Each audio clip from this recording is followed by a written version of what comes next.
അറിയാതലിഞ്ഞു പോ.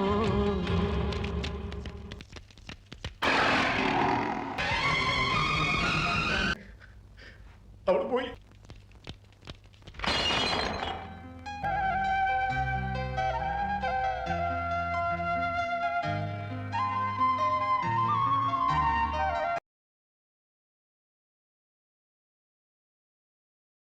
നീനയുടെ മരണം ബോബിയുടെ ജീവിതത്തെ മുഴുവനായി മാറ്റി.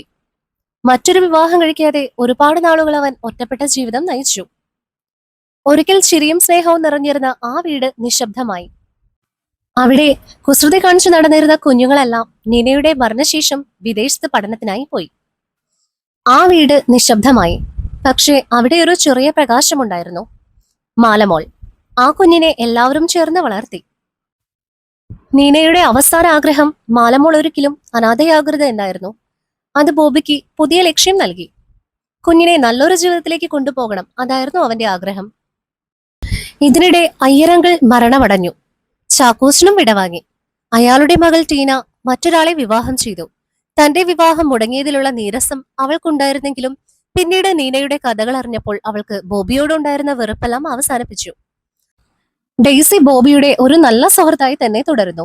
അവളുടെ ഭർത്താവ് ബോബിയോടും ഡെയ്സിയോടും ഉണ്ടായിരുന്ന തെറ്റിദ്ധാരണകൾ തിരുത്തി അവനോട് മാപ്പ് ചോദിച്ചു. നീനയുടെ സഹോദരൻ ഡോക്ടർ റോമി അവളുടെ മരണശേഷം വിദേശത്ത് പോയി. നാട്ടിൽ സഹോദരിയുടെ പേരിൽ തന്നെ രോഗികൾക്ക് ചികിത്സാ സഹായം നൽകുന്ന ഒരു ട്രസ്റ്റ് കൂടി ആരംഭിച്ചു. അതിൽ ബോബിയും പങ്കാളിയാണ്.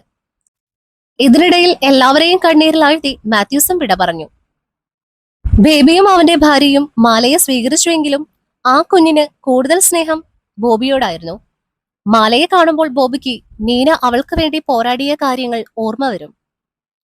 ബേബിയാണ് ആ കുഞ്ഞിന്റെ യഥാർത്ഥ പിതാവെങ്കിലും അവൾ വളർന്നത് ബോബിയുടെ കൂടെയായിരുന്നു. ബോബിക്കും ഒട്ടും ആ കുഞ്ഞിനെ പിരിഞ്ഞിരിക്കാൻ കഴിയില്ലായിരുന്നു. മാല വളർന്നു. ബോബിയുടെ ലോകം മുഴുവൻ അവളായിരുന്നു.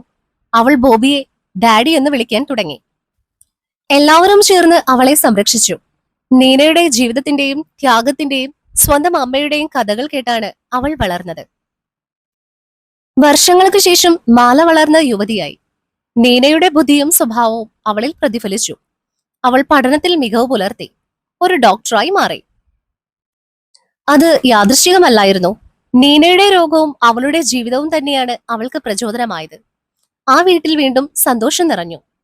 അവൾക്കൊരു ലക്ഷ്യം മാത്രമായിരുന്നു ഉണ്ടായിരുന്നത്: ദുരിതം അനുഭവിക്കുന്ന രോഗികളെ രക്ഷിക്കുക. അങ്ങനെ അവൾ നീനയ്ക്കുണ്ടായിരുന്ന രോഗം പഠിച്ച് അതിന് മികച്ച ചികിത്സ കണ്ടെത്താൻ ശ്രമിക്കുന്നു. അതിന്റെ ഭാഗമായി അവൾ ഒരു റിസർച്ച് സെന്ററിലേക്ക് പോകുന്നു. അവിടെ ഒരു യുവ ഡോക്ടറുമായി ഒരുമിച്ച് റിസർച്ച് ചെയ്യുന്നു. അയാളുടെ സപ്പോർട്ടും സ്നേഹവും അവർക്കിടയിൽ ഒരു പ്രണയം വളർന്നു വരുന്നതിന് കാരണമായി.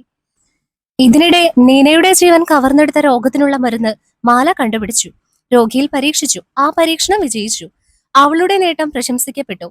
അങ്ങനെയിരിക്കെ അവൾ തന്റെ ഡാഡിയോട് അവൾ സ്നേഹിക്കുന്ന ഡോക്ടർ ക്രിസ്റ്റി ഫെർണാണ്ടസിനെ കുറിച്ച് പറയുന്നു. ഒടുവിൽ അവർ തമ്മിൽ വിവാഹിതരാകുന്നു. ഇരുവരും ഒരുമിച്ച് രോഗികൾക്ക് സേവനം ചെയ്യുകയും സമൂഹത്തിൽ ഒരു നല്ല മാതൃകയാവുകയും ചെയ്തു. അവരുടെ ജീവിതം സന്തോഷവും സമാധാനവും നിറഞ്ഞതായിരുന്നു. ബോബിയുടെ ജീവിതം ഇപ്പോഴാണ് അർത്ഥപൂർണമായതെന്ന് അയാൾ ഓർത്തുകൊണ്ട് അവളുടെ ഫോട്ടോയ്ക്ക് താഴെ ആ പഴയ സ്നേഹത്തിന്റെ പ്രതീകം എന്നോണം ഒരു റോസാപ്പൂ വെച്ചു. ഒരു ദിവസം ഡോക്ടർ റോമി ഒരു പഴയ കത്ത് പുറത്തെടുക്കുന്നു. നീന മരിക്കുന്നതിന് മുമ്പ് എഴുതിയത്. അത് ബോബിക്കുള്ളതാണ്. ബോബി, ഞാൻ മരിച്ചാലും മറക്കില്ല. എന്റെ ശരീരം മാത്രമേ ഇല്ലാതാകൂ. മനസ്സെന്നും ബോബിയുടെ കൂടെയായിരിക്കും. എനിക്ക് വേണ്ടി ബോബി മറ്റൊരു പെണ്ണിനെ കണ്ടെത്തി ഒരു കുടുംബജീവിതം നയിക്കണം. ഇത് കേൾക്കുമ്പോൾ ബോബി ഒരുപാട് വേദനിക്കുമെന്ന് എനിക്കറിയാം. ദ്രോഹിച്ചിട്ടേയുള്ളൂ ഞാൻ ബോബിയെ. അന്നും എന്നും എന്നും വേദനിപ്പിച്ചിട്ടേയുള്ളൂ ഞാൻ ബോബിയെ. അന്നും എന്നും എന്നും എന്ന് സ്വന്തം നീന. ആ കത്ത് ബോബി തന്നെ നെഞ്ചോട് ചേർത്ത് വെച്ച് ഉറക്കെ കരയുന്നു. വർഷങ്ങളായിട്ടും മാഞ്ഞു പോകാത്ത തന്റെ നീനയുടെ ഓർമ്മകളുമായി ജീവിതം വീണ്ടും മുന്നോട്ട്.